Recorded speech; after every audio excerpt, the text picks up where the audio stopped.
Hey, what's up, everybody? It is your good friend Raph Esparza coming to you on this wonderful Friday afternoon. It is 11:02 Best Coast time here.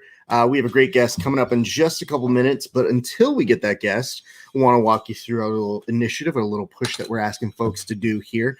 If you could be so kind, we're asking right now, take out a notepad like this or just like a little set of post-it notes and write down the names of 3 persons, places, things, small businesses preferred. And if you could, just find a way to go ahead and support those different places. So if that's financial, great.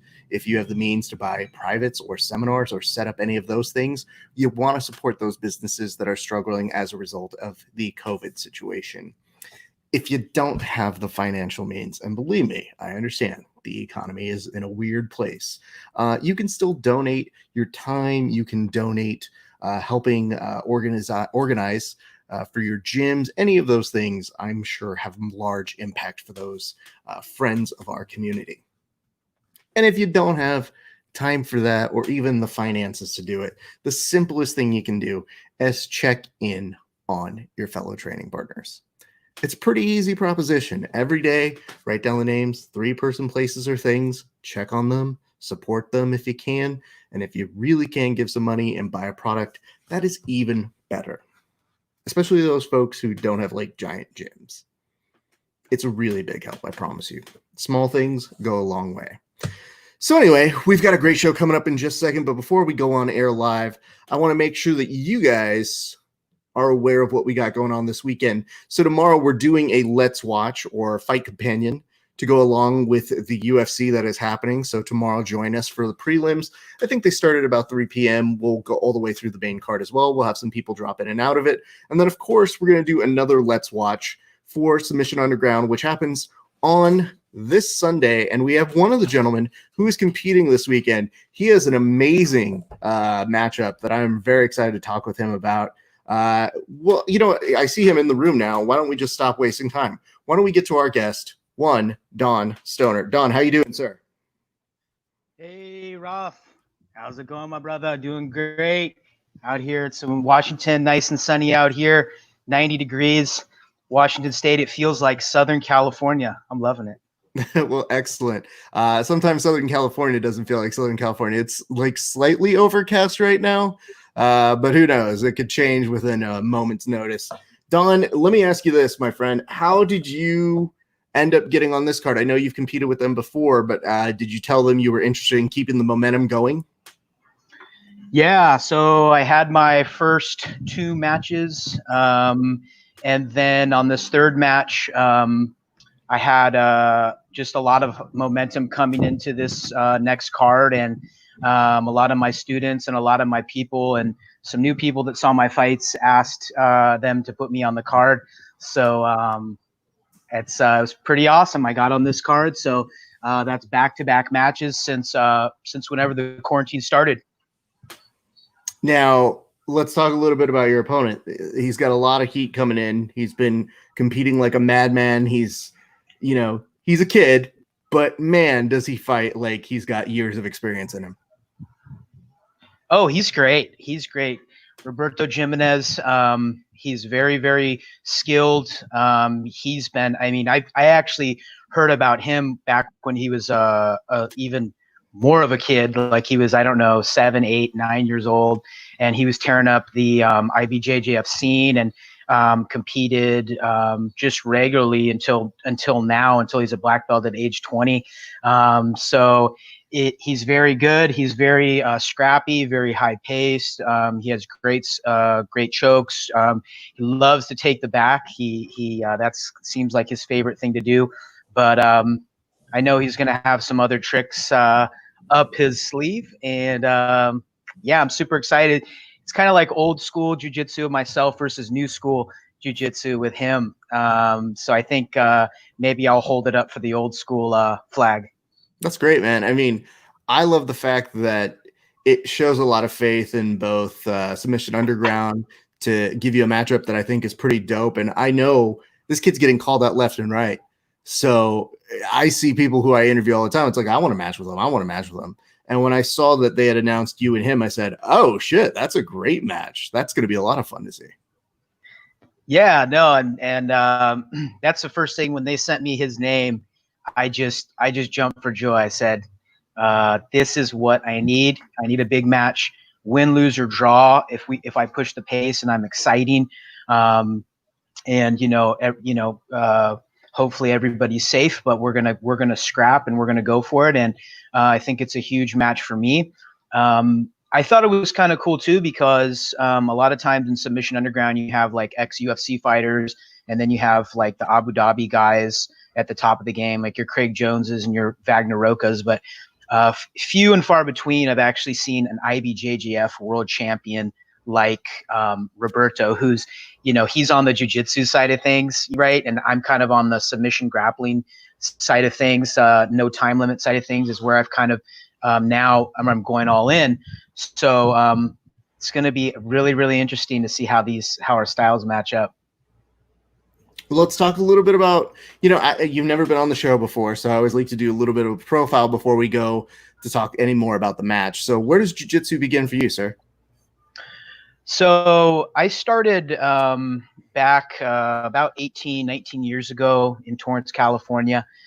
Started under originally I started in karate, and I actually did MMA and amateur pankration before I even did jiu-jitsu, until at some point I lost to a jiu-jitsu guy. And then so I said, hey, I got to learn this. So I was lucky enough to be living really close to the Machado school, Machado. And at that time, Keegan was still kind of hinting at coming back into submission grappling. There was a lot of momentum in the school. All the best guys from the old Machado school were there. I think Rico Rodriguez at the time. So many guys who were at the top of their game, and they kind of phased out. And then that's kind of where I went in and started training over there in Torrance. And then I met my first coach, Kaiser Drow, who's very respected in jiu-jitsu. He currently coaches other world champions, and spent a long time with him.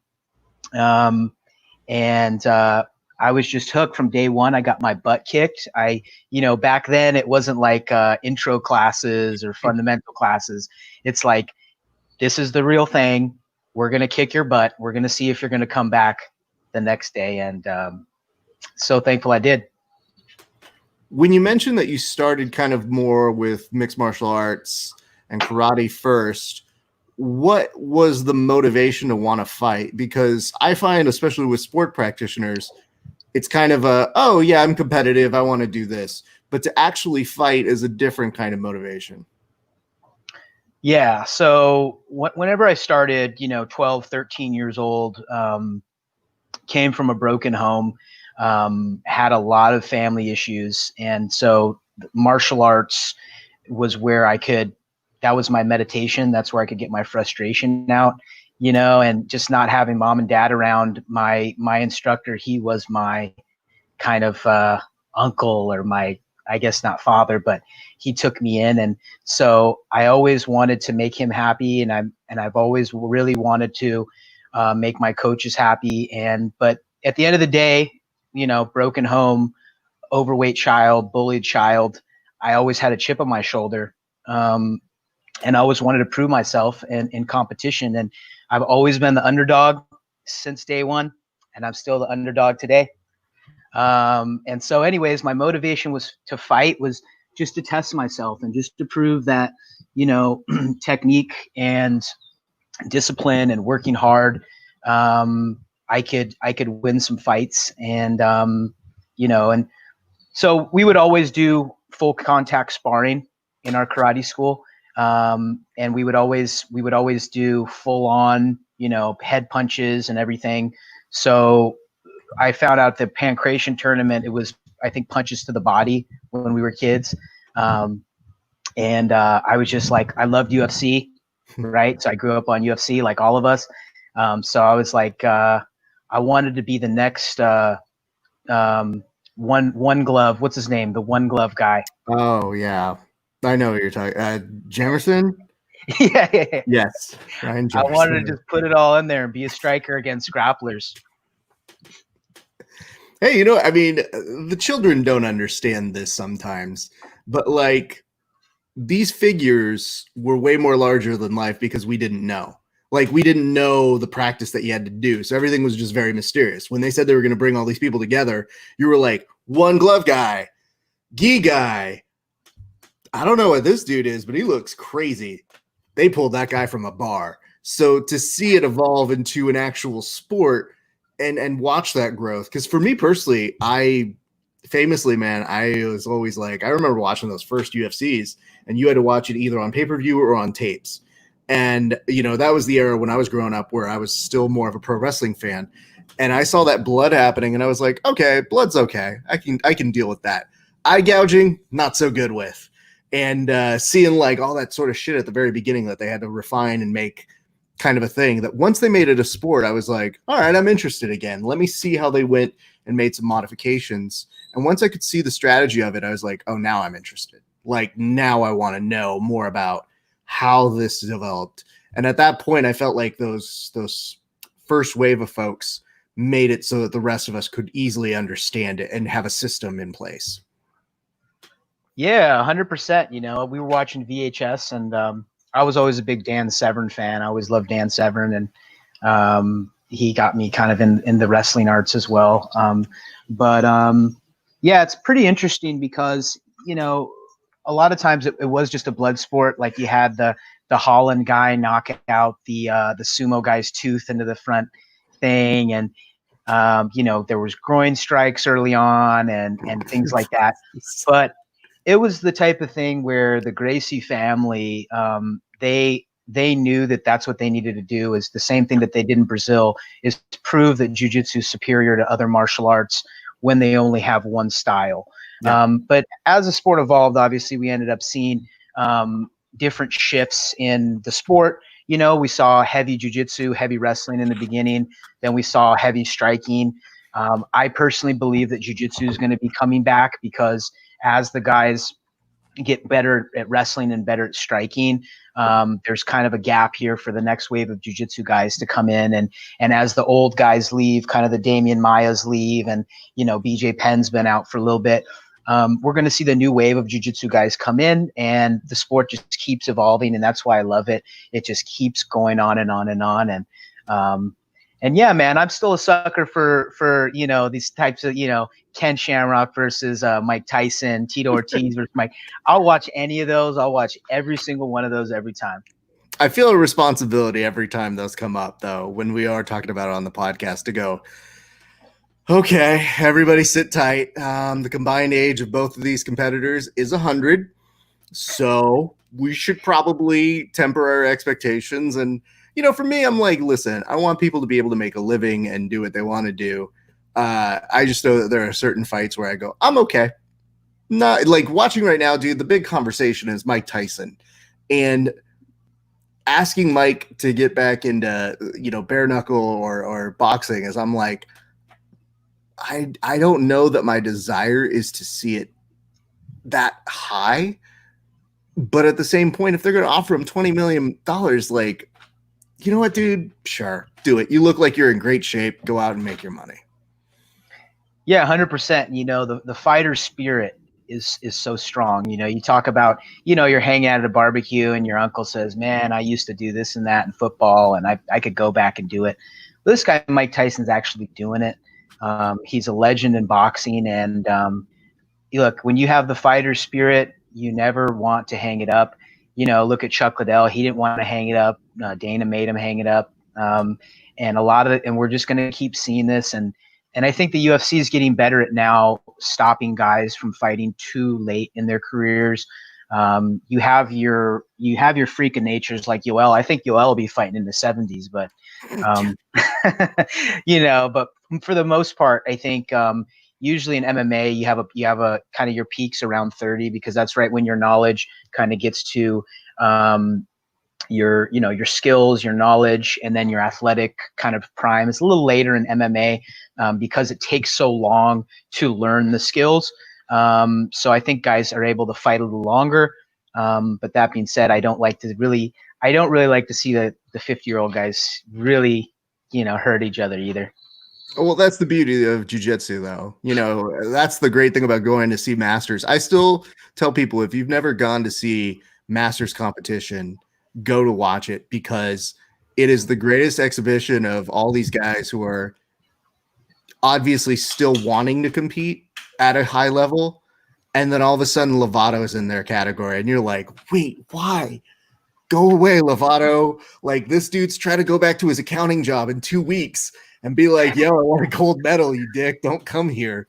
So there's a little bit of columns A and B, I feel, but I know that we're going to see more people age into it. And I think that you brought up one thing that is an interesting note to me, which is I hate seeing people like Rodolfo and Lovato make the transition to MMA, if only selfishly, in that I want to see them still. Like, I still feel I have more to learn from them in jiu-jitsu.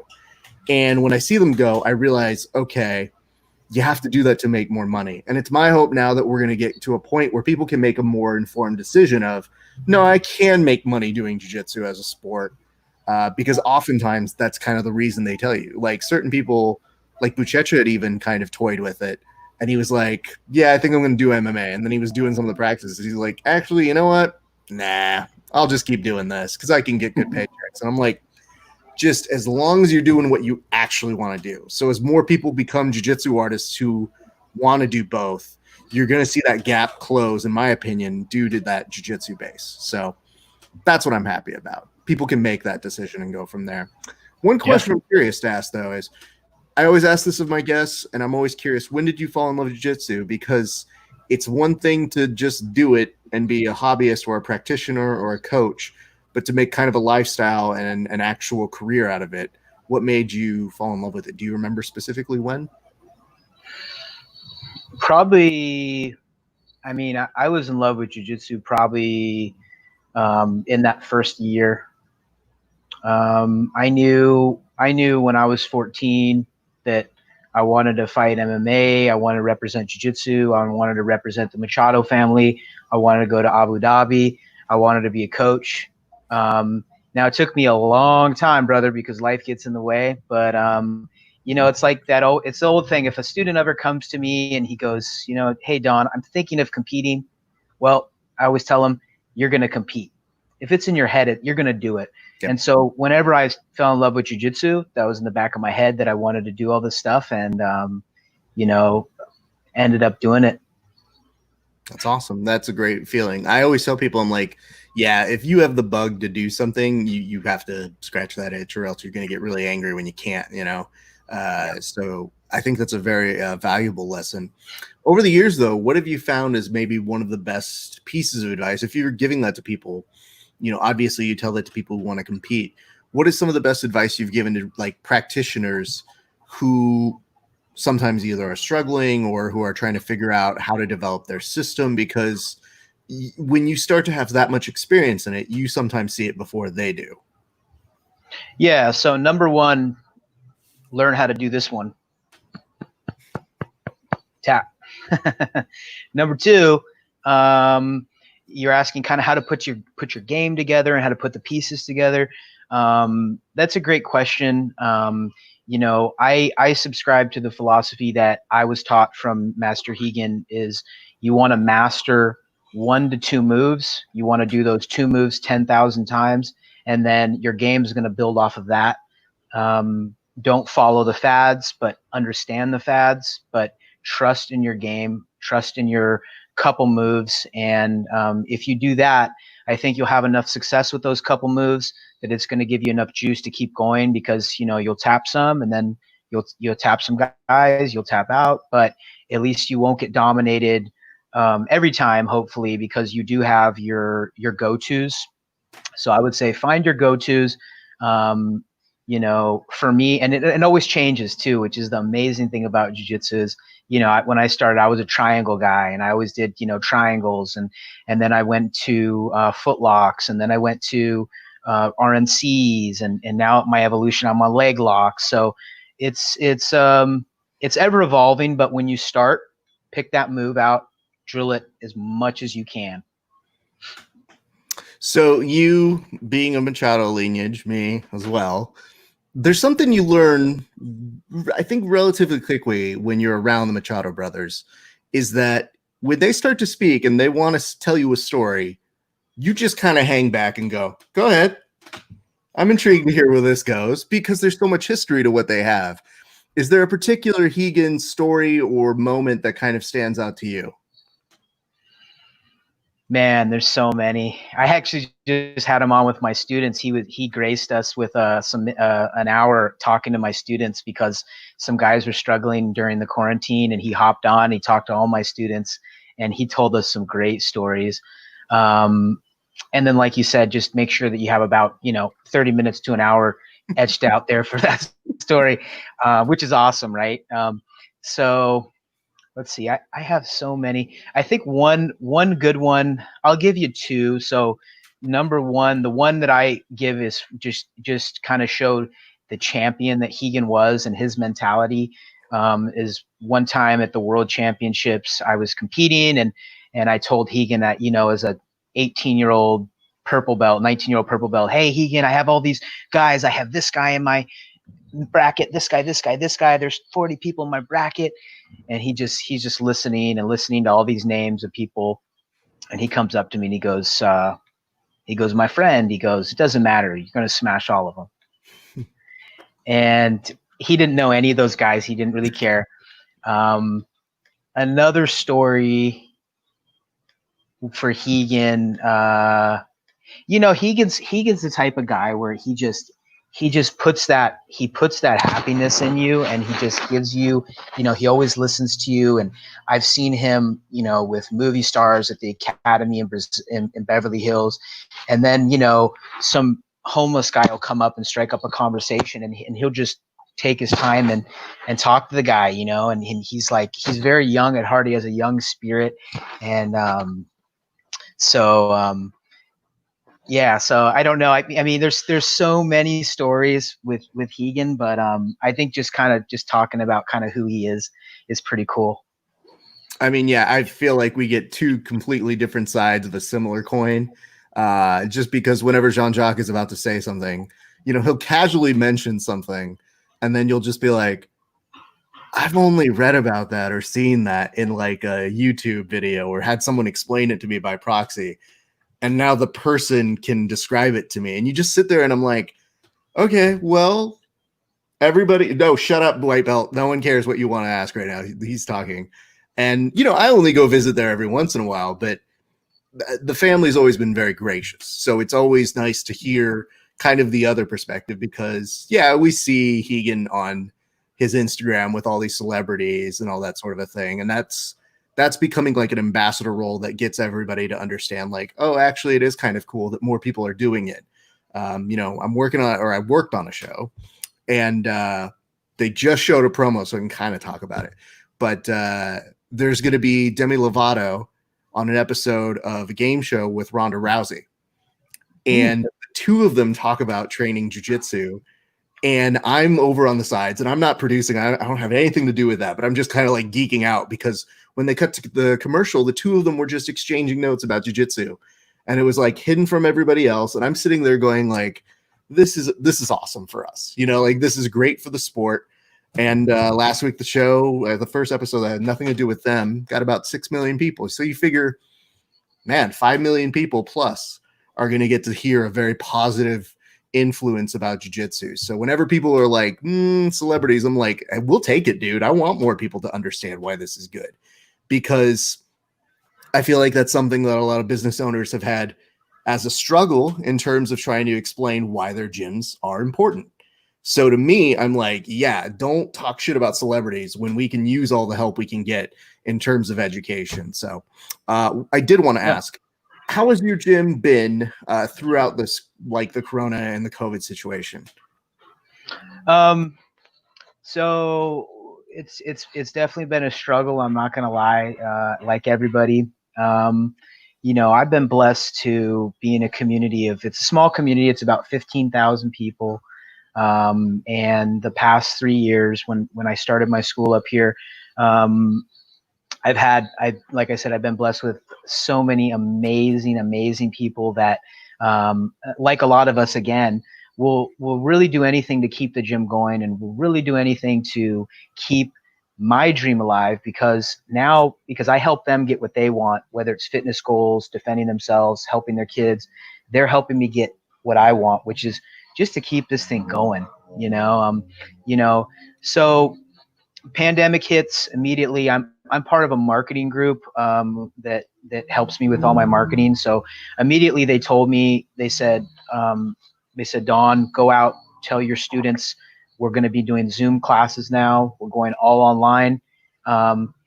Nothing's going to be changing as far as instruction and community, although it is kind of changing, but we're going to do our best to help you keep going. And I've now done more on social media, more on Zoom, giving my students as much as they can, because the company told me to do that. And so we did see a downturn. We lost I'd say 40-50% of our students through this, but I also was selling memberships online. So I actually have been marketing online for my online courses, Lone Wolf Jiu-Jitsu online. And then also I actually have local kids that have never been exposed to jiu-jitsu. They can go through my trial program, which is about a month, 6 weeks of training. And then if they pass the training, they can become an official jiu-jitsu student. So the most amazing part of this now is I'm getting kids from other areas around that have never done jiu-jitsu in my program.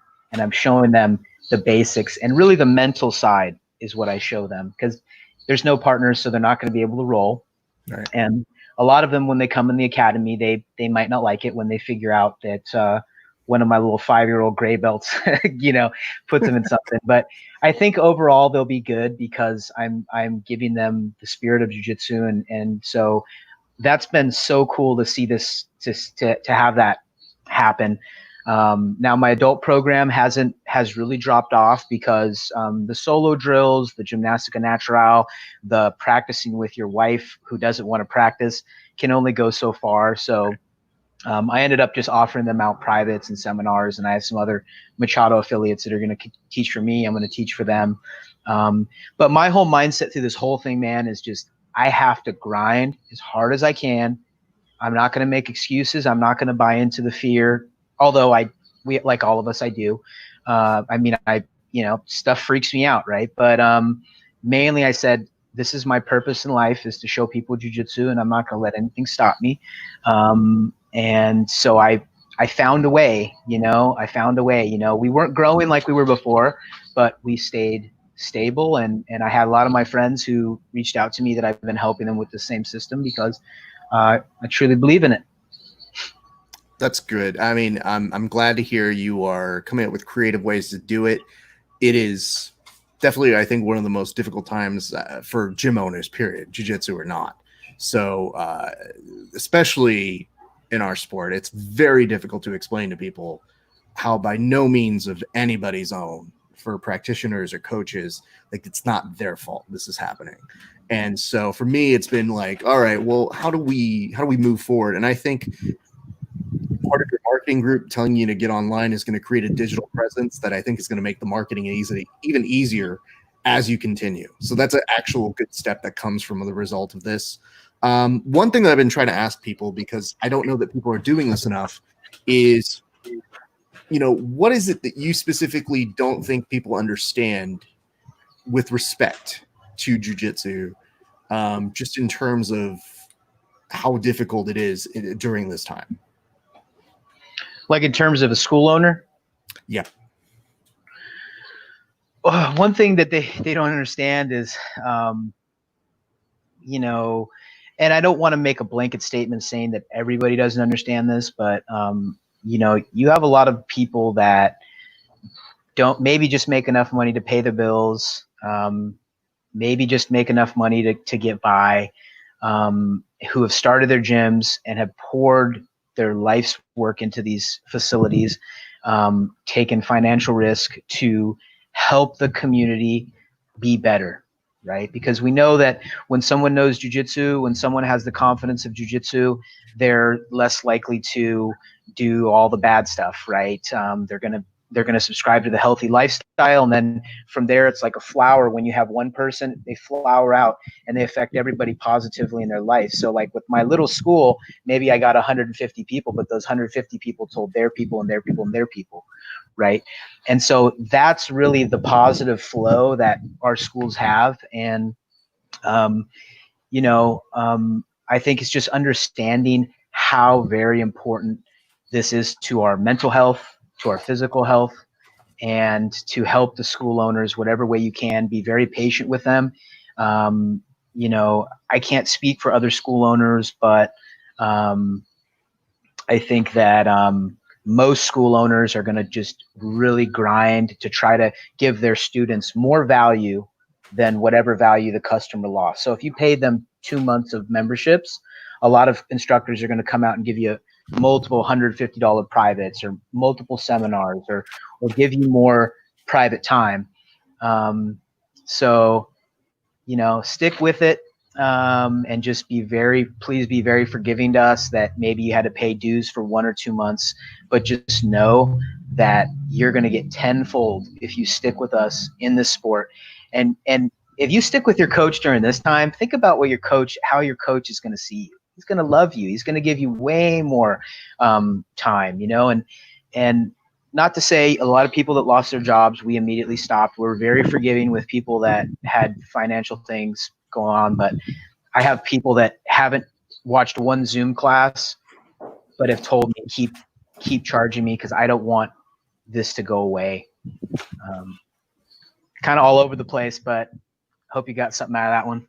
No, it's great. I mean, I don't think there's ever going to be a perfect answer to any of this. And I know that part of the difficulty in trying to find a balance is trying to be honest while at the same point elaborate what the real part of the struggle is. And sometimes that's going to come out in chunks. Like I've talked with people who have had varying degrees. We've talked with people who've had their gyms closed. We've had people who are just fine. Like one of my favorite things is somebody being like, we're okay. And I'm like, why am I talking to you then? We need to go to somewhere else. And at the same point, I think that their perspective is good too, because I've also heard from some people who got the loans, who were jiu-jitsu organizations or nonprofits. And part of my thoughts weren't, well, turn them away. It was, well, how'd you do it? Because there's got to be a way that other gyms can benefit and understand that that's a goal. Because you can see other gyms going back before most of us going back around as a nation, as opposed to just, we're going to see on a smaller scale, state by state and region by region, starting to go back slowly but surely, and some already back. But the goal is not just to be back, it's to come back, be open, and make sure the people who didn't have those open times are able to recoup from that once we are open. 100%, the hardest thing for jiu-jitsu school owners whenever this happened is jiu-jitsu school owners, a lot of us are athletes. A lot of us are professional athletes, or they make their money from seminars, they make their money from privates. They got used to that income.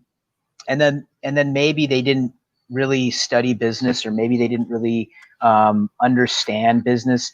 And then you have people that are famous in the sport coming out and saying, hey, here's what I'm doing. I'm freezing memberships. I'm doing this and this and that.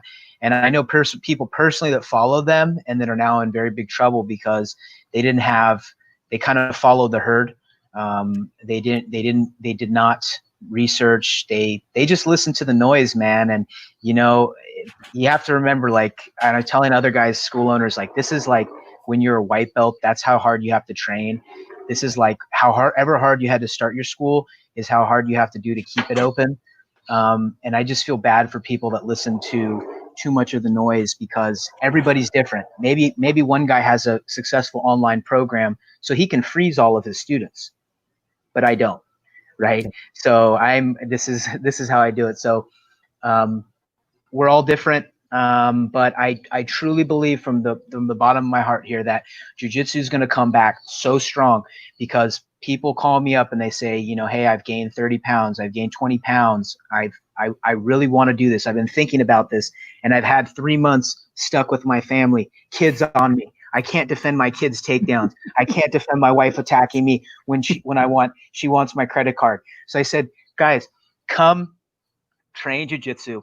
And all of us who stay open, we're going to have a wave of new students. We might have to modify it for a little bit because we can't sweat in each other's faces for a bit, but we're going to modify it and find a way. And jiu-jitsu is going to be 100 times stronger coming next year. I mean, the thing that I've been looking forward to is I want to get to a point where people are open, but then I'm hoping, and I do believe this will happen. There will be a great sense of creativity that results out of this. So that means somebody's going to come up with some idea or two, or you're going to see it regionally. You might see grapple-thons, you might see fundraisers, you might see seminars of people banding together that might not have banded together before to try and do something. And that's my great hope on that. And so if there's anything that comes out of this that is positive, I hope that you do see those alliances, and you do see, I mean, a lot of getting to know your own networks. You know, that's one of the things that we've been checking on people, is being like, well, you know, what's your system like? How are they tending to you? And how is this going on? And much like you with Hegan, I mean, John-Jacques got on a Zoom with our affiliate. I know they're all checking in on their places, and I feel fortunate to have that. So by proxy, as a host, it's always kind of like, well, who do you have to the guests? It's like, do you have that network? And then how do you engage that network after that? And the more creative people can throw out there, I'm telling people, like, no idea is a bad idea right now. Like, tell us how we can do it, because those of us who are going to fight strongly for it know the benefit it does for not just ourselves, but for others. So 100%. One thing on that point is one of my buds in particular had reached out to me, and he said he has an idea to do a seminar with as many schools as possible, do a seminar, hundreds, if not thousands of schools around the world for cancer patients, for people that have lost their income for cancer. If so, like you said, creative ideas are coming out, and, you know, jiu-jitsu guys, we're a strong bunch of guys and girls out there, you know, that we went through the fire and everything. And like you said, let's take all the pain, let's take all the everything bad, and let's put some love in there, and let's do something together. And that's what I'm going to be doing with my friend's organization. That sounds great. That's a really good idea. I love hearing that. Well, let's start to talk about this. I want to circle back to Submission Underground. Obviously, you know, getting that experience, what did that feel like going into that last experience? Because it's got to feel different not to have a crowd. And I always like try to get inside the athlete's brain. What did it feel like? Was it weird? Did it feel as weird inside of it as it did to us, where we're watching, we're like, I'm glad this is happening, but man, do I wish there was an audience to be like, yeah, good job. You know what I mean? Yeah, no, it felt weird. It felt much, I guess, weirder, if you could say that. You know, I got a text. I followed a caravan of cars to this unmarked location, and no joke there. They told us directly, you need to be here, go here, don't talk to anybody, don't do anything, go see the doctor. He checked me out, gave me a full checkup. Everything's okay. We need you to go to this warm-up area. So I went there. Then they said, we need you to do all these different points. And this is not a joke either. Every single thing that I touched, they had a guy 6 feet behind me sanitizing everything that I touched, because the next guy had to use my warm-up thing. So they sanitized it, and that went on. That was crazy. You know, and I'm sitting there, like, you know, with Craig Jones and Austin Vanderford and, you know, just a couple of my training partners that I train with, and we're just like, this is nuts, man. We're just like staring at each other, where they're like wiping everything down. And then you go into this, what do they call it, grain silo, and it's a full-on UFC production. It looks like you're front row of a UFC. So it's like, oh my gosh, right? Competing there again was super eerie. You know, it's almost like, you know, someone broke into your garage and you had to just roll with them in your garage. You know, you can hear the breathing, you can hear everything. It's like, and you're like so focused too in that moment with no noise. It just brings an extra like focus to the match. really, really, really cool experience. And now for me, like I tell people, it's normal for me. So when I go back to crowds, you know, over here in Portland, they fill up the stadium out here. That's probably going to be more pressure for me because I'm used to fighting with no people. Yeah, true. But on the other side, I've never seen a person not enjoy the love a crowd is going to give you when you get a submission. So, you know, I think it'll come back quicker than most people think. It's just a matter of, you know, this is what we're doing to get by. But you also are a part of something that's very unique in that all sports closed, but you guys went on. And one of the first things to kind of go on. So you will have that as part of like something going forward. Yeah, we're going to remember this time for the rest of history, man. And you know, I'm blessed because I train with American top team up here, Fabiano Scherner Jiu-Jitsu, Master Fabiano Scherner, and a lot of the guys on the card are my training partners. And I've been quarantined with some of the baddest dudes in the planet for this last thing because I just said, you know what, I have to use this to better myself and show my students that I'm not going to give up. And as long as I do things safe in the right way and legally, well, as legal as I can, that I won't give up. And we're going to remember this for history. We're going to remember all the guys on the Fight to Win cards. We're going to remember the guys who did Submission Underground, at least the main cards, and just think, wow, you know, there was a time when Jiu-Jitsu was banned and we were the outlaws, and you know, and we went for it. And you know, we just have to be when it comes back. Let's just be grateful, guys, that hey, like look what we lost. We lost the community, and now when it comes back, hopefully, we'll be back stronger. Yeah, and I mean, especially without major tournaments or, you know, IBJJF going around for a lot of people, I think people are really going to cherish these spots, or should cherish the slots that they get, because they will be far and fewer opportunities to compete in the interim. So that is a great thing that you're not just on one card, but you're on two back-to-back. You're going to get more exposure, and I can't help but think what good things that will bring for attention to you, your academy, to the community out in Portland. And that's been one of the few things I haven't gotten to see yet. I've been meaning to get out to a Portland to go and see one of these. I have reason to. I had a buddy just move up to Washington, and I've been looking for opportunities to go. So once this is all settled out, I definitely want to go ahead and see it live, because it looks unique. I love seeing all the grappling live and getting to report it and interviewing the athletes. So I'm glad that you were able to reach out as well, because we were trying to do our best to, when we were doing a live Let's Watch party, my thought was, all right, if bars are closed and you can't get with your buddies to watch, make it feel like you're watching with your buddies, because that makes people feel a little bit more connected. And so, you know, all those little things, we got nice notes from Heather and all these sorts of things. But we also told the athletes, we're like, we'll probably roast you, but, you know, don't really listen to it. You know, I'm a fan, man. Hey, I love you guys at Grappling Hour. I'm a fan. You know, not only have you interviewed the greats of grappling and everything, but you guys do those live roasts, and you know, you have the comedian, you have the serious guy, you have the silly guy, and that was funny. I forgot what was funny about when you guys were roasting me a little bit, but you know, people know I'm the underdog. You know, I have a funny last name. I'm usually undersized, so a lot of people will root for me naturally, and then when they see me win, they kind of become a fan. It doesn't always happen, but I just really appreciate what you guys are doing. And you know, you have we're the grappling side, right? So you know, the coolest thing that I've seen through all this is we have you at Grappling Hour, and we have all these grappling podcasts that are pushing grappling forward. And then we have the MMA side that are interviewing like Vanderford and Brett Primus and Jake Shields, because they're the MMA guys. Now is the first time where we're coming together and we're all pushing each other up. And that's why I think there's going to be so many more fans that come out with, because of shows like yours, that are going to come out of this. Well, you know, we all do our part, and I think it's really important. Like, once the pandemic hit, I took a couple weeks to kind of assess and figure out what was the best use of a show like this.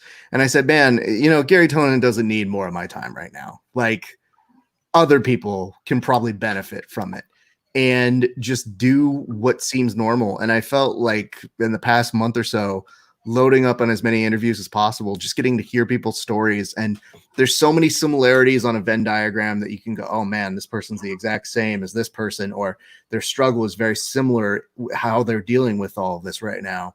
But I would say that, by and large, it's with the intention of, listen, we're going to get back to something. It's just whoever you are during the pandemic, make sure it's the person that you think you are before and after it. So, this is just the nice way of saying, like, listen, we would always interview these people if I was around and got the chance to interview them live, or the next week when I got to do that. Now it's just the added benefit of being like, so how are you doing? You good? You okay? What do you need? So as we start to circle, I know you've got other commitments going on for the rest of the day, but I did want to give you an opportunity. One of the things we've been asking people is, how can they support you? How can they support your gym? All of those sorts of things, as well as an opportunity for you to shout out whoever you want to. So I'm going to minimize myself on this one, but I want to just give you the floor, sir, to say either shout outs or direct people to how they can support you and your gym. Awesome. Well, thank you so much, Raf. So yeah, how you guys can support myself is tune in, UFCFightPass.com, May 31st. You're going to see me against one of the best guys in the world, number 6 pound for pound, one of the best guys, new school fighter who's on a tear. And just tune in, watch, support. If you want to support me, just go ahead and watch it. And Lone Wolf Jiu-Jitsu, we're out of Washougal, Washington. So if you're ever in Washougal area or Portland area, come give us a visit in the future. I want to give a shout out to the Hegan Machado Association. Thank you so much, Hegan, and all the great association members for your support. I want to give a big shout out to Kaiser Giroux, one of my coaches, and another huge shout out to the guys at American Top Team Portland, Master Fabiano Scherner. Thank you so much for everything you've done, and I'm excited for the future, excited to keep helping the team. Shout out to all my training partners who helped me in the past couple months get to my new level. And Cauliflower Nation, my buddy's t-shirt company. And otherwise, if you want to sponsor me in your clothing company, give me a message because I need some sponsors. That's about it. Much love. Absolutely. So Don, I'm going to go ahead and close up right now. If you don't mind sticking around, I'll talk to you off air in just a second, but I want to thank you for coming. And I normally tell people I apologize in advance for any jokes that we make, but I think you know that by now. So we're going to be watching Sunday, and people always ask me, they're like, how drunk are you guys getting? And I was like, I usually do about 2 IPAs over like a 3-hour period. So I'll be okay. I can't promise you what the other dummies may or may not say. So just as long as I'm going to be like, hey, listen, he's probably hearing whatever you say. Because we've gotten some great notes from a lot of the guys who've been competing and being like, hey, you guys are all right. And I was like, you're all right, too. I saw your takedown. But stick around. I'll see you in just a second. Ladies and gentlemen, our thanks to one Don Stoner. Now, before we let you guys get on out of here, we want to remind you of our nice little initiative, our nice little push. It's pretty simple. All you have to do, take out a little set of post-it notes right here. Each day, we're asking everybody to do something real simple. Write down the names of 3 persons, places, things, jiu-jitsu specifically if you can, other places as well, and small businesses preferred if you can do so. The way that we're encouraging people to support them is financially. If you guys have the means to buy seminars, privates, think about how bad you are at jiu-jitsu now. You probably need someone to correct all the crap that you've picked up or all of the food that you've been eating during this time, and you need some accountability. So buy some privates, buy some seminars, all those sorts of things. If you don't have the financial means, easy enough. Volunteer for your gyms, ask them what you can do to help out around there, because we are looking to get more people back to training. And that means the gyms need to be clean. They need to be organized. They need to check in on certain things for their academies. So I'm sure they will very much appreciate your help. And last but not least, if you can't do either of those things, check in on your fellow teammates. I'm telling you, it's as easy as saying, how are you doing? We talk a lot about mental health, but it's very rare that we actually do the things that check in on other people. And added bonus, when you check in on your teammates, you can make fun of how bad they are at jiu-jitsu, and they can't do anything to you about it right now. So it's like a clean slate to talk as much shit as you want for the next, for a little bit. They're going to find you sooner than later. Anyway, that's our push. Remember, this weekend, we've got Let's Watch Fight Companions, Saturday for the UFC, Sunday for the folks over at Submission Underground. My name is Rafa Esparza. Thank you all for watching. We appreciate your time, and we will see you back on the mats eventually.